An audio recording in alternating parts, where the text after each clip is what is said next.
Bom dia, boa tarde, boa noite, bem-vindos todos. Mais um vídeo diretamente falando aqui da nave mãe, mesa da Septem Capital, Rio de Janeiro, com escritórios em Cuiabá e no futuro muito próximo em outros lugares do Brasil e do mundo, quem sabe do universo. Vamos que vamos. Hoje a gente tem uma passada rápida lá na China, que efetivamente está fazendo mais burburinho cada vez mais sobre o tal do programa de estímulos.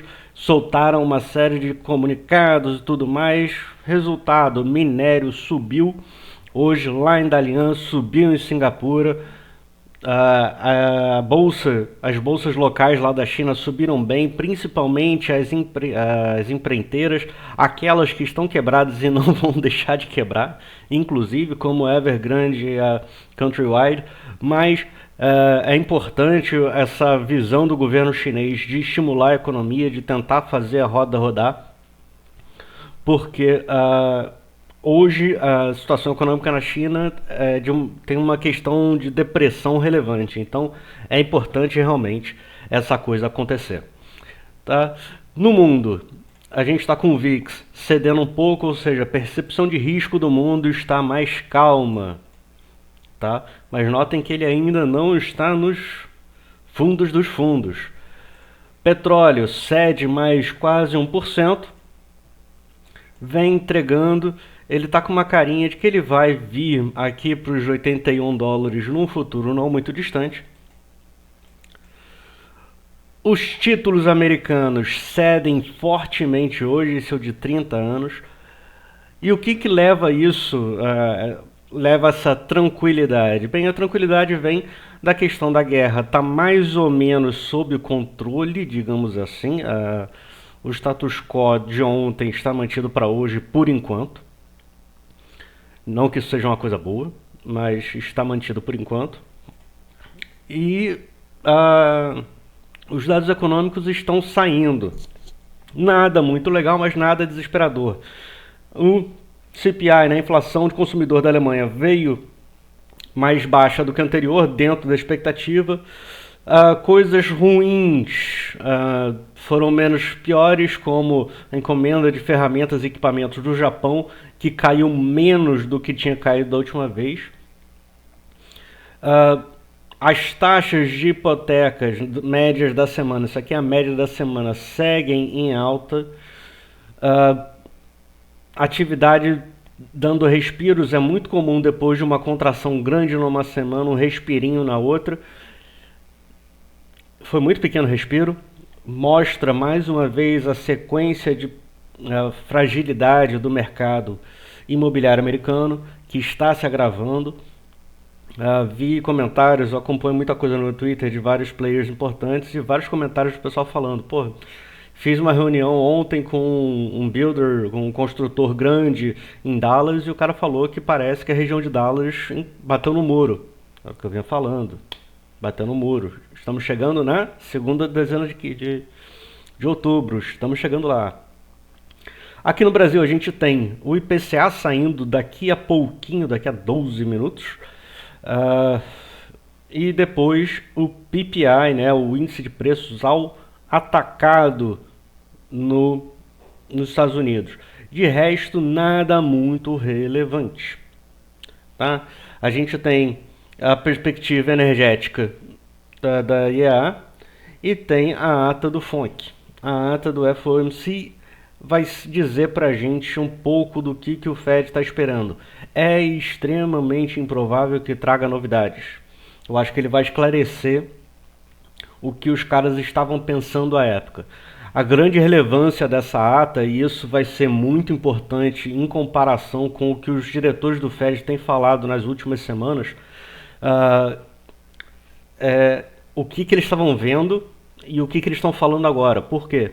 Até a última reunião, o mercado estava falando: o Fed vai parar daqui a pouco e tudo mais. Aí os caras fizeram a última reunião e deixaram em aberto, ou seja, deixaram só a ameaça de aumento de juros no futuro. E aí as taxas subiram monstruosamente, o mercado estressou.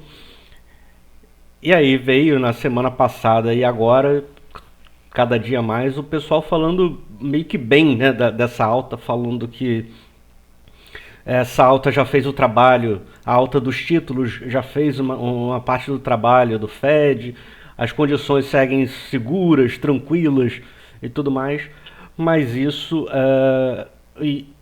vai ser interessante ver essa comparação. É improvável que isso traga uma novidade muito grande, tá certo?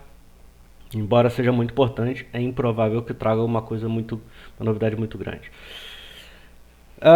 Pra gente terminar entrar já também pensando no que vai acontecer no feriado, lembrando que sexta-feira estarei aqui com vocês, mas amanhã é feriado, eu estarei com meu filho.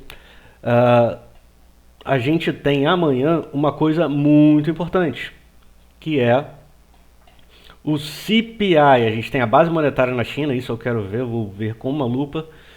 E a gente tem o CPI saindo às 9h30 da manhã, a inflação ao consumidor nos Estados Unidos. Isso aqui vai ser muito importante.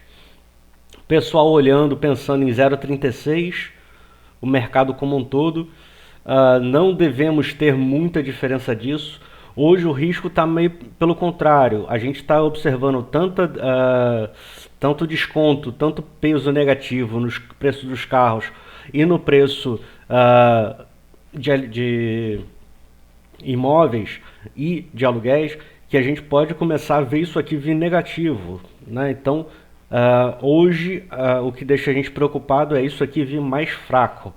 Mesma coisa no número de seguro-desemprego. Se vier mais alto, também pode dar um susto na gente. Estoques do petróleo não devem mexer muita coisa, tá? Porque a gente já vai ter uma leitura hoje de noite. Mas uma coisa muito importante que começaremos a ver essa semana, e é o tema do tópico especial de hoje, é o que a gente vai ter nessa sexta. A gente tem o JP Morgan, o Wells Fargo, a BlackRock, o Citigroup, a PNC Financial, First Bank Shares e First Republic Bank. Tá? A gente tem bancos pra caramba apresentando resultados. Isso é um negócio que me deixa absolutamente tenso. Por quê? Sendo bem claro, a gente vai ter os balanços divulgados do meio do ano que vão mostrar como é que os bancos terminaram, como é que os bancos fecharam nesse último trimestre, nesse primeiro semestre. Ontem, saiu isso aqui na Bloomberg, capa da Bloomberg, sobre o Bank of America, falando que eles ficaram segurando títulos de 2,4% no mundo de 5% de juros. Lembrando que o título lá nos Estados Unidos é prefixado em imensa maioria. Então, à medida que esses juros subiram, o valor presente desses títulos caiu. E aí, o que isso importa pra gente? Isso importa uma coisa muito legal. Isso aqui é o seguinte, isso aqui é uma nota que saiu ontem. Um cara pegou essa coisa exatamente da notícia do Bloomberg, mostrando o seguinte: o Bank of America, no fechamento do ano passado, quando a taxa de juros de 30 anos, por exemplo, estava na casa de 3,2%, 3,3%, tinha já tomado um prejuízo. Lembrando, eles estavam com um título de 2,4%. Então subiu 1%.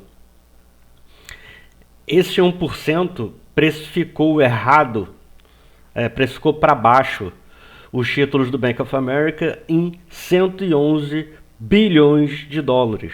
Se o Bank of America resolvesse vender esse negócio, ele teria que vender e ter um prejuízo de 113 bilhões de dólares.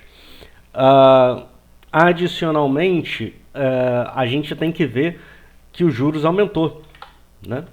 Os juros aumentou, a gente saiu dos juros de 30 anos. Vamos lá, 1º de janeiro. Tá, o juros estava em 3,9, então vamos botar que aumentou 1,5.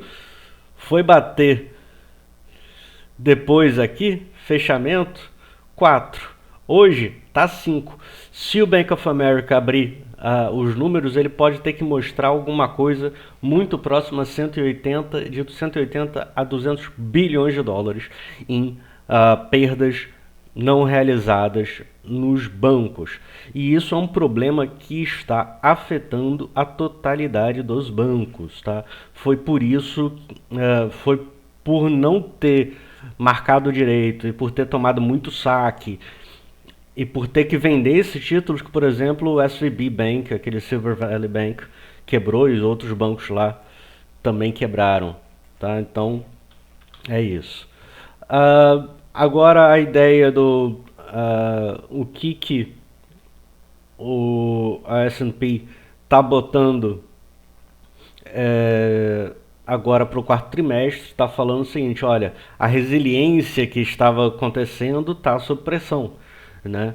Então a expectativa é que o crescimento seja menor, a inflação se mantenha, que a taxa de juros se mantenha, que os juros de títulos piores aumente muito e já estão altos, com uma divergência cada vez maior, com um prêmio de risco cada vez maior com relação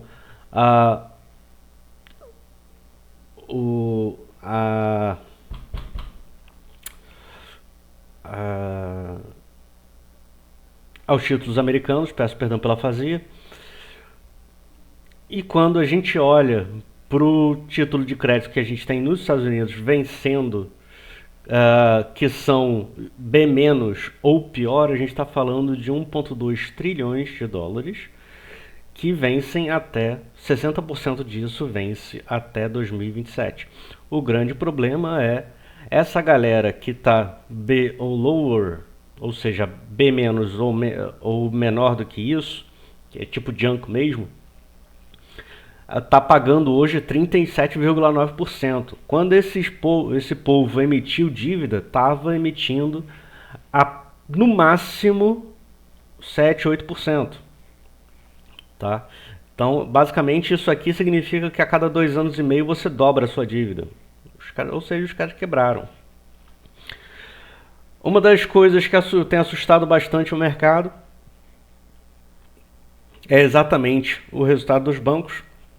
É aí que a gente tem o CDS, ou seja, o contrato de o swap que paga o risco, é um seguro basicamente, né, contra a quebra dos bancos. E a gente tem hoje o BOFA e o Goldman Sachs, ou seja, o Bank of America e o Goldman Sachs, aqui de novo em 100 basis points, ou seja, estão pagando 1% acima do título americano. BNP Paribas 0,57 e Morgan Stanley 90. É um negócio que fiquemos de olho. E aí uma coisinha muito legal que eu tenho falado para vocês, mas agora eu consegui o gráfico.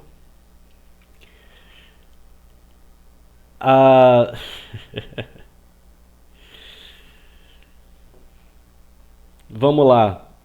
Isso aqui é o seguinte.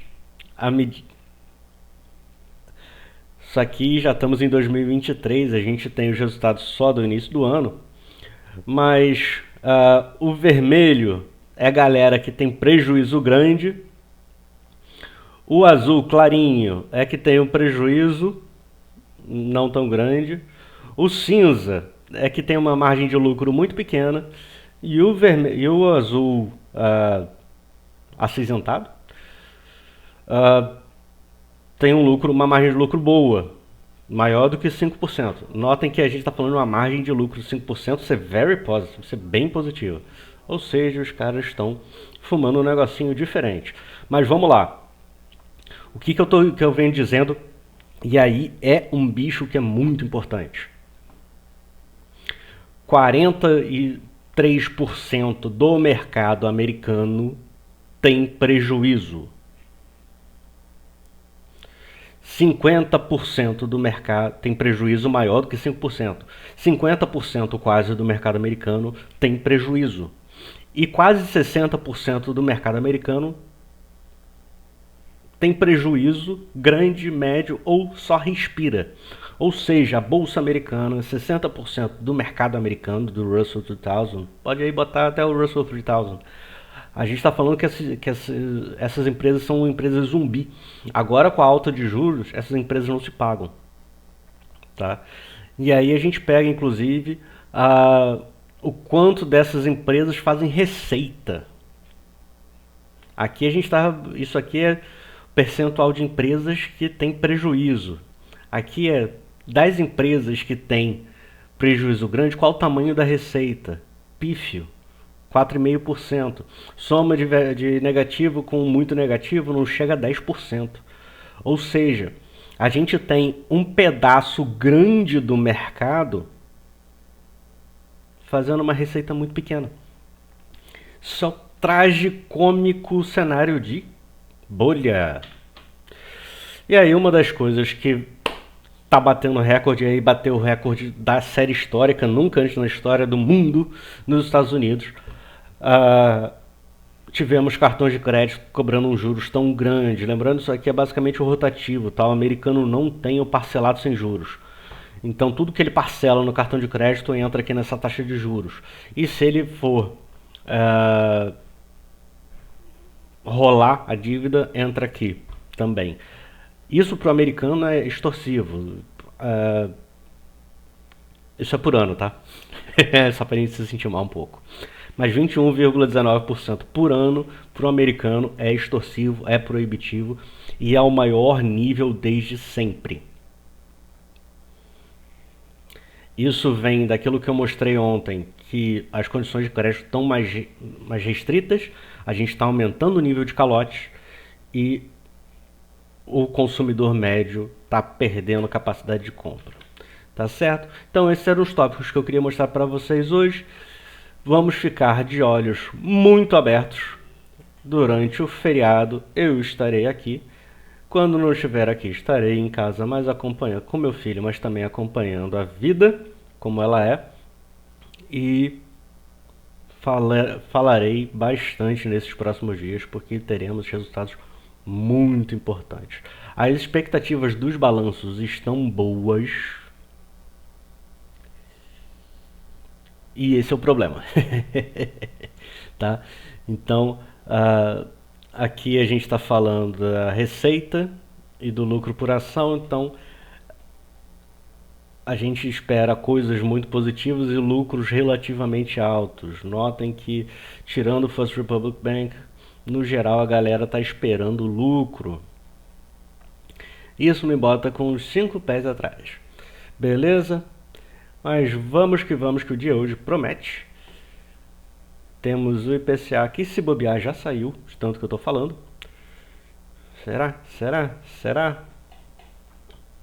IPCA saiu mais fraco, muito bom. Devemos ter então as taxas futuras. Deixa abrir o broadcast. Gente, esse vídeo vai ser grande, peço desculpas. Nossa, 18 minutos. Mas aqui é coisa séria e tem que acumular um final de semana, um feriado aí no meio do caminho.